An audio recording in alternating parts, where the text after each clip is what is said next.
ಸ್ವಾತಿ, ನಾನಿವತ್ತು ಅನ್ನ ತಿನ್ನಲ್ಲ, ಮುದ್ದೆ ಸಾಕು. ಅನ್ನ ತಿನ್ನಲ್ವಾ? ಮುದ್ದೆನೇ ಸಾಕಾ? ಮಾಡ್ಕೊಡ್ತೀನಿ. ನಿನಗೆ ಅನ್ನ ಬೇಡ ಅಲ್ವಾ? ರೀ, ತಗೊಳ್ಳಿ. ನನ್ನ ಮುದ್ದೆ ತಾನೇ ಕೇಳಿದ್ದು. ಇವತ್ತೊಂದಿನ ಅನ್ನ ತಿಂದ್ರೆ ನೀವೇನು ಊದ್ಕೊಳ್ಳಲ್ಲ, ತಿನ್ನಿ. ಸ್ವಾತಿ, ಫ್ರೀ ನಲ್ಲಿ ಒಳ್ಳೆ ಹೀರೋಯಿನ್ ತರ ಕಾಣಿಸ್ತಾ ಇದೆಯಾ? ಯಾಕೆ, ಏನಾಯ್ತು? ನನಗೆ ತುಂಬಾ ಸೆಕೆ ಆಗ್ತಿದೆ. ಕೆಳಗಡೆ ಬಿದ್ದಿರೋ ತಿನ್ಬಾರ್ದು ಕಣೆ, ಅದ್ರಲ್ಲಿ ಬ್ಯಾಕ್ಟೀರಿಯಾ ಇರುತ್ತೆ. ಏನೇ ಮಾಡ್ತಿದ್ಯಾ?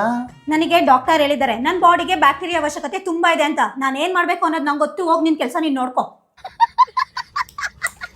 ಸ್ವಾತಿ, ಈ ಮೇಕಪ್ ನಲ್ಲಿ ತುಂಬಾ ಚೆನ್ನಾಗಿ ಕಾಣಿಸ್ತಿದ್ಯಾ.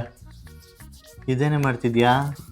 ಇದು ಈಗಿನ ಟ್ರೆಂಡು, ನಿನಗೆಲ್ಲಿ ಗೊತ್ತಾಗ್ಬೇಕು? ಮೇಕಪ್ಪಿನ ಗಂಧ ಗಾಳಿ. ಶಾರ್ಟ್ ಹೇರು ಹುಡುಗರಿಗೆ ತುಂಬಾ ಚೆನ್ನಾಗಿ ಕಾಣುತ್ತೆ. ಅದಕ್ಕೆ ನಾನು ಶಾರ್ಟ್ ಹೇರೇ ಮಾಡಿಸ್ಕೊ ಬಂದಿದ್ದೀನಿ.